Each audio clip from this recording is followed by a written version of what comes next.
নমস্কার বন্ধুরা, পর্ণাস কিচেনে আপনাদের স্বাগতম।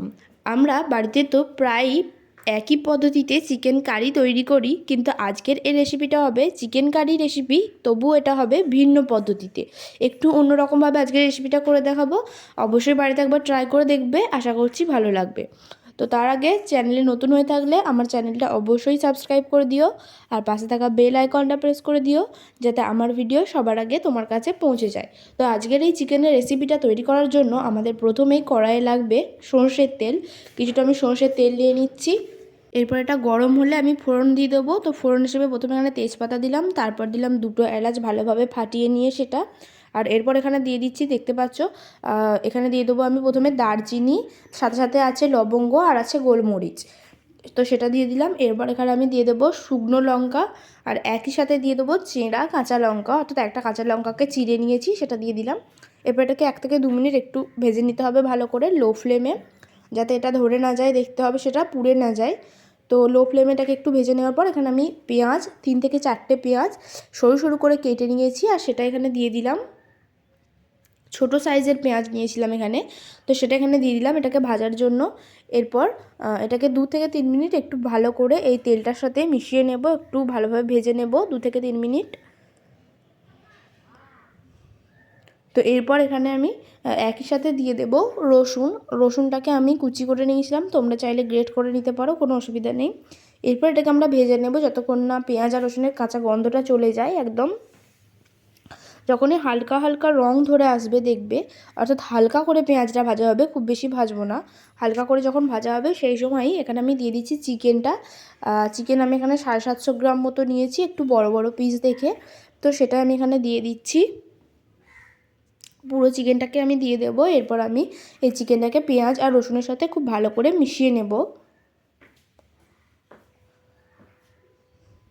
এটাকে এরপর 3 থেকে 4 মিনিট এইভাবে আমাদের মিশিয়ে যেতে হবে।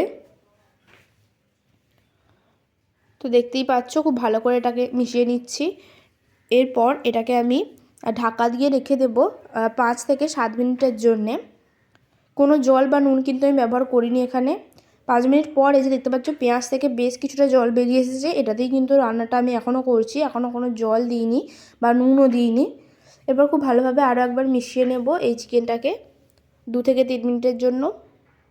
এরপর এখানে আমি দিয়ে দিচ্ছি ক্যাপসিকামটা আমি চৌকো চৌকো করে কেটে রেখেছি, দেখতে পাচ্ছ চৌকো চৌকো কেটে রেখেছি, সেটা আমি দিয়ে দিলাম। আর সাথে সাথেই টমেটো দিয়ে দিলাম। টমেটো তোমরা চৌকো চৌকো বা লম্বা লম্বা করে কাটতে পারো, কোনো অসুবিধা নেই, যেভাবে ইচ্ছা। এরপর আমি খুব ভালো করে এটাকে মিশিয়ে নেব।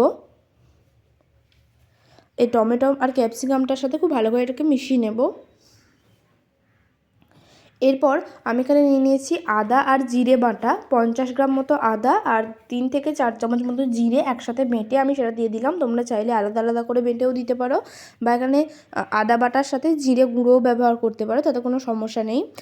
আজকের রান্নাটা একটু কিন্তু ভিন্ন পদ্ধতিতেই হচ্ছে, তোমরা আশা করছি বুঝতেই পারছো। তো বাড়িতে অবশ্যই একবার ট্রাই করে দেখবে, আশা করছি ভালো লাগবে খেতে।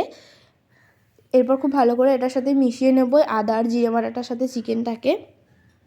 দেখতেই পাচ্ছ বেশ কিছুটা জল কিন্তু ছেড়ে এসেছে পেঁয়াজটা থেকে, এটাতেই এখনও রান্নাটা করব আমি। এরপর এখানে আমি দিয়ে দেব হলুদ গুঁড়ো, 1 চামচ মতো হলুদ গুঁড়ো দিয়ে দিলাম। আর তার সাথে সাথে এখানে আমি দিয়ে দেব কাশ্মীরি লঙ্কার গুঁড়ো। কাশ্মীরি লঙ্কার গুঁড়োটা দেওয়া এখানে কালারের জন্য। এরপর এখানে আমি দিয়ে দেব পরিমাণ মতো নুন, নুনটা একদম পরিমাণ মতো বা স্বাদ মতো হবে। তো এখানে আমি আমার স্বাদ মতো নুন দিয়ে দিলাম, 1.5 চামচ মতো দিয়েছি আমি। এরপর খুব ভালোভাবে এই হলুদ লঙ্কা গুঁড়ো আর নুনটার সাথে চিকেনটাকে মিশিয়ে নেব। দেখতেই পাচ্ছ কিন্তু বেশ অনেকটা জল ছেড়ে এসেছে।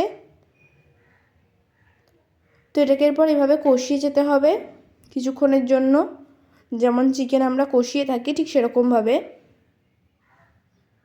দেখতেই পাচ্ছ বেশ কালারটা সুন্দর এসেছে। এরপর আমি এখানে দিয়ে দিচ্ছি ভেজে রাখা আলুটা আগে থেকে কেটে ভেজে রেখেছিলাম, আর এটাকে এরপর আমি 7 মিনিটের জন্য 5 থেকে 7 মিনিটের জন্য ঢাকা দিয়ে রেখে দেবো। তো 5 থেকে 7 মিনিট পর দেখতেই পাচ্ছ খুব সুন্দর একটা কালার এসেছে। এরপর আমি এখানে দিচ্ছি স্বাদ ঠিক রাখার জন্য চিনি, 1 চামচ থেকে একটু কম, কিন্তু এখানে কোনো জল দিইনি আমি এখনও। দেখতেই পাচ্ছ বেশ খুব সুন্দর একটা কালার এসেছে আর বেশ অনেকটা জল ছেড়ে এসেছে। এরপর আমি এখানে দিয়ে দেবো মিট মশলা, স্বাদটাকে আরেকটু ভালো রাখার জন্য। তো মিট মশলা এখানে 1 চামচ মতো দিয়ে দিলাম। এরপর আমি এখানে জল দেব, গরম জল দিচ্ছি। গরম জল দিলে আরও কিন্তু খেতে এটা বেশি ভালো হবে, আর চিকেনটাও খুব ভালোভাবে সেদ্ধ হয়ে যাবে আরও। তো জল এখানে আমি আমার পরিমাণ মতো দিয়ে দিলাম। তোমরা গ্রেভি চাইলে যেমন গ্রেভি চাও সেরকম অনুযায়ী জল দিও। এরপর খুব ভালোভাবে এটাকে মিশিয়ে নেব। 3 থেকে 4 মিনিট এটাকে এইভাবেই মিশিয়ে নেব।